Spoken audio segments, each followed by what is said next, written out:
नमस्ते।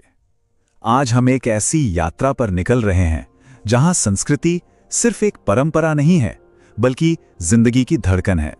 तो चलिए हम साथ मिलकर महसूस करते हैं राजस्थान की उस सुनहरी आत्मा को जो आज भी उतनी ही जीवंत है जितनी सदियों पहले थी।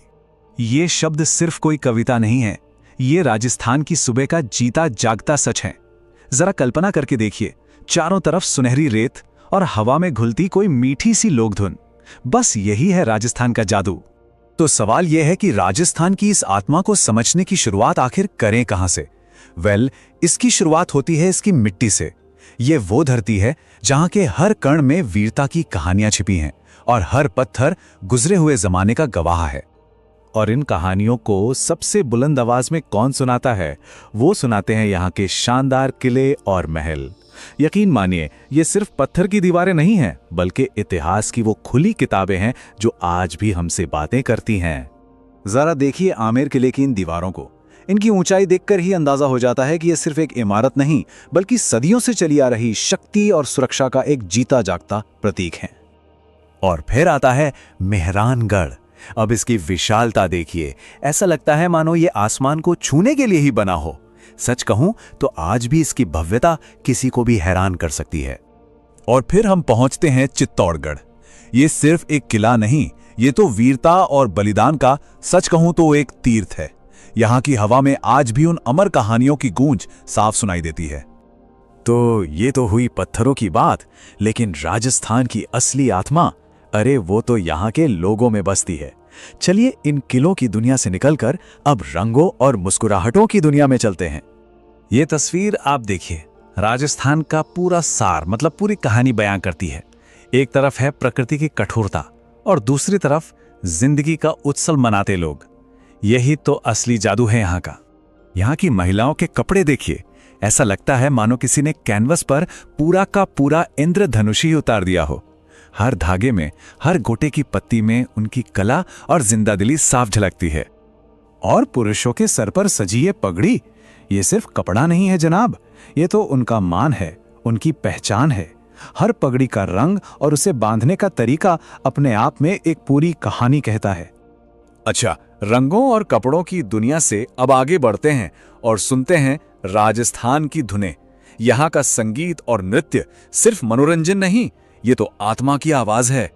अब चाहे वो घूमर का वो शाही घुमावदार अंदाज हो, या फिर कालबेलिया का वो लचीला हिप्नोटिक जादू, या चक्री की तूफानी रफ्तार, हर नृत्य यहाँ जिंदगी के जश्न का ऐलान करता है।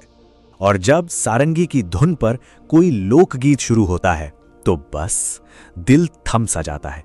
इन गीतों में प्यार भी है, जुदाई भी है और रणभूमि की ललकार भी। तो संगीत और नृत्य में डूबने के बाद अब बारी आती है राजस्थान के स्वाद और त्योहारों की। आखिर कोई भी संस्कृति इनके बिना अधूरी ही है। पुष्कर का वो दुनिया भर में मशहूर मेला हो या फिर तीज की रौनक, यहाँ हर त्योहार लोगों को एक दूसरे के करीब ले आता है और जिंदगी में नए रंग भर देता है। वैसे यहाँ के खाने की सबसे दिलचस्प बात जानते हैं क्या है? इसकी खासियत यह है कि ये यहीं की जमीन से पैदा हुआ है। कम पानी और सूखी सब्जियों से ऐसा स्वाद बना लेना, यही तो असली कला है। और इसका सबसे बेहतरीन उदाहरण भाई और क्या हो सकता है? दाल बाटी चूरमा। ये सिर्फ एक डिश नहीं, ये एक पूरा का पूरा अनुभव है।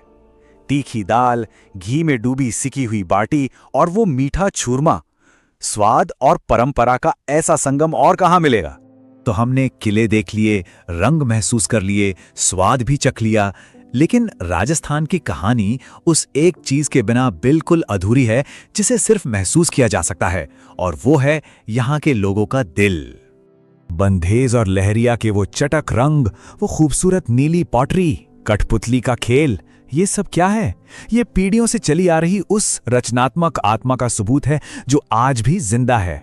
पधारो हमारे देश, ये सिर्फ 3 शब्द या एक निमंत्रण नहीं है, ये उस गहरे आतिथ्य का, उस मेहमान नवाजी का प्रतिबिंब है जो कहती है अतिथि देवो भवा। देखिए, वक्त बदला है, शहर बदले हैं, लेकिन राजस्थान की आत्मा नहीं बदली।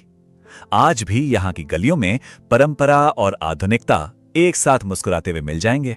तो राजस्थान हमें सिखाता क्या है? यही कि चाहे हालात कितने भी मुश्किल क्यों ना हो, जिंदगी को सम्मान, साहस और एक दूसरे के साथ मिलकर एक उत्सव की तरह जिया जा सकता है।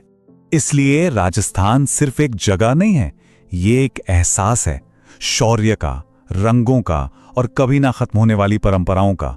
एक ऐसी विरासत जो हमेशा जिंदा रहेगी। और ये यात्रा हमें एक बड़े सवाल पर लाकर छोड़ देती है कि आखिर कोई भी संस्कृति अपनी असली आत्मा को हमेशा के लिए जिंदा कैसे रखती है।